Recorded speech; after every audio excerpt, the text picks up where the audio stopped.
Il est à 9h30, place au journal des médias de Julien Pichenet. Et on commence avec Télématin qui était en direct ce matin de la place Stanislas à Nancy. Et ça n'a pas été simple ce matin pour Thomas Soto et Marie Portolano. Il faisait très froid, mais c'était très chaud, effectivement. 6h40, une cinquantaine de syndicalistes en conflit avec la mairie de la ville profitent de la présence des caméras de France 2 pour se faire entendre. Et Thomas Soto ne se laisse pas démonter, il leur donne la parole. Écoutez. Bonjour. Alors, on est en direct, on accueille tout le monde. Qu'est-ce qui se passe en 20 secondes? On vous donne la parole, comme ça, après, on peut continuer notre émission. Alors, nous, on a des revendications depuis plus de 2 mois. On est d'accord que si vous n'êtes pas entendu, il n'y aura pas de Saint-Nicolas ici, c'est ça l'idée? Voilà, si on n'est pas entendu, il n'y aura pas de Saint-Nicolas. On vous a donné la parole, on continue l'émission, vous restez là, vous êtes les bienvenus comme tout le monde à Nancy. Et on poursuit l'émission avec la méthode Valérie Maurice. C'est important de savoir s'il va faire chaud ou froid. Voilà, il a très bien suggéré ce direct et ses imprévus. Thomas Soto, évidemment, c'était pas dans le conducteur. Ouais. Une petite heure plus tard, Nadine Morano, qui est née à Nancy, s'est faite huer par ces manifestants alors qu'elle venait répondre aux questions des 4 vérités. L'eurodéputé LR s'est fait huer et traiter de raciste avant de dire à l'antenne qu'il n'était pas évident de se concentrer avec, je cite, des gens qui ne respectent pas la démocratie. Voilà, c'était assez chaud. Et puis, c'est juste après Noël que commencera le nouveau jeu d'aventure d'M6 Destination X. Je vous ai déjà parlé de ce jeu qui mêle jugeote, connaissances géographiques et aventure. Vous avez eu un coup de cœur. C'est une sorte de jeu de piste dans toute l'Europe. Je rappelle le principe, 10 candidats à qui on a donné rendez-vous à l'aéroport du Castellet sont conduits quelque part en Europe à l'intérieur d'un camion aux vitres opaques. Comme vous le savez, vous êtes actuellement à l'aéroport du Castellet, dans le sud de la France. Eh bien, c'est peut-être la dernière fois dans ce jeu que vous saurez exactement où vous êtes. Et quand on les lâche à l'arrivée, souvent en pleine nature, ils doivent deviner où ils sont. Alors ça a l'air facile comme ça, mais je vous promets que c'est très dur.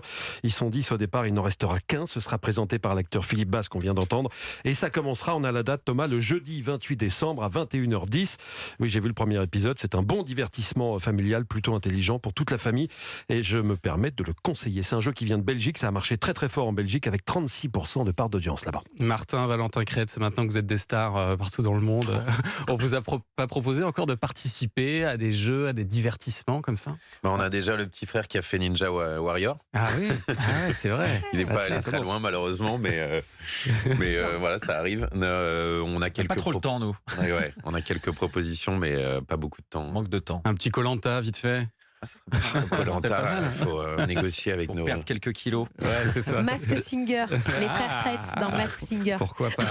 Tiens, justement, Koh-Lanta, les fans de cette émission la connaissent bien. Clémence Castel, elle va animer une nouvelle émission sur France 3 à partir de janvier. Ouais, 2 fois gagnante de Koh-Lanta, vue aussi dans Fort Boyard, dans Danse avec les stars. Elle est entrepreneuse. Clémence Castel, elle nous proposera à partir du mois prochain mes petites escapades pour nous faire découvrir les endroits connus et méconnus de sa région d'adoption, la Normandie. Ce sera tous les dimanches à 13h entre janvier et juin sur France 3 Normandie. Ça commencera le 14 janvier et ça mêlera tout ce que Clémence Castel apprécie, la nature, l'aventure et les rencontres, puisqu'elle sera accompagnée à chaque fois d'un invité. À la fois, je pense que je suis là pour rassurer les invités, montrer les magnifiques joyaux que nous réserve la Normandie. Mais je suis aussi là pour un vrai moment de partage et d'émotion. On a beaucoup ri, on a beaucoup pleuré aussi. Sur chaque émission, on a 4 activités. Et comme on s'adapte vraiment à nos invités, c'est des activités très diverses et variées.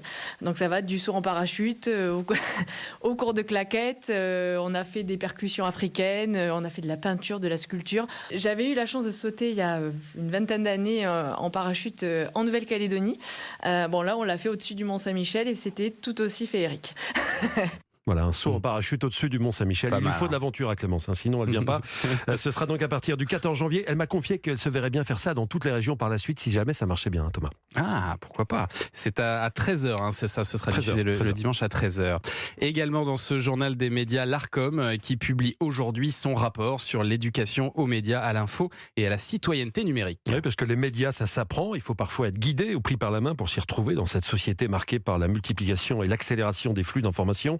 À ce sujet, l'Arcom, l'autorité de régulation de la communication audiovisuelle et numérique, a donné une bonne note cette année aux radios et télévisions. Bénédicte Lesage, chargée de l'éducation aux médias à l'Arcom.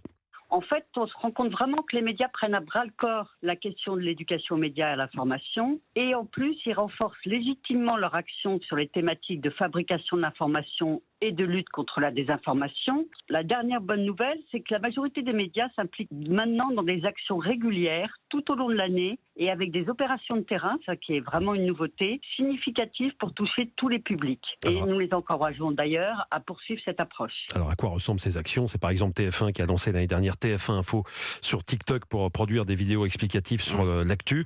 C'est aussi Europe 1 qui a enregistré récemment des conférences sur la lutte contre la désinformation, des conférences qui ont été ensuite mises à la disposition des enseignants.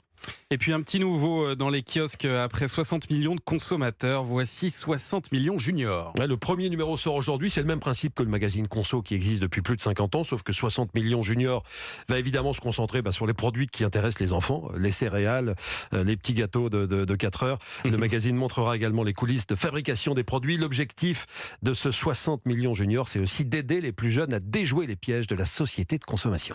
Et puis on termine ce journal des médias avec une première. En 100 ans, le célèbre magazine Time a désigné sa personnalité de l'année et il s'agit de... C'est une artiste qui a été désignée personnalité de l'année, Taylor Swift, la star de la pop américaine de 33 ans, qui a fait cette année une tournée mondiale de 146 dates, qui pourrait dépasser le $1 milliard de recettes. Ça a été l'artiste la plus écoutée de l'année sur les plateformes Son en 2023. concert a été diffusé au cinéma aussi, ça a été une folie au cinéma. Ça a été un énorme succès, effectivement, Anissa. Elle succède au président ukrainien Volodymyr Zelensky. Elle a été plus forte que le roi Charles III, que les procureurs qui ont inculpé Donald Trump, plus fort que Barbie, qui était aussi sur la liste des prétendants du titre de personnalité de l'année 2023.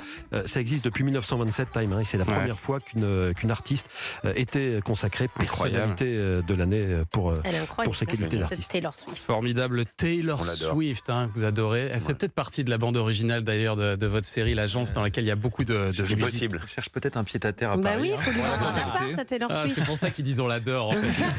Je vais lui envoyer un message Instagram. Il pense direct à sa commission. Merci messieurs, Martin et Valentin. Merci à vous d'être revenus ce matin.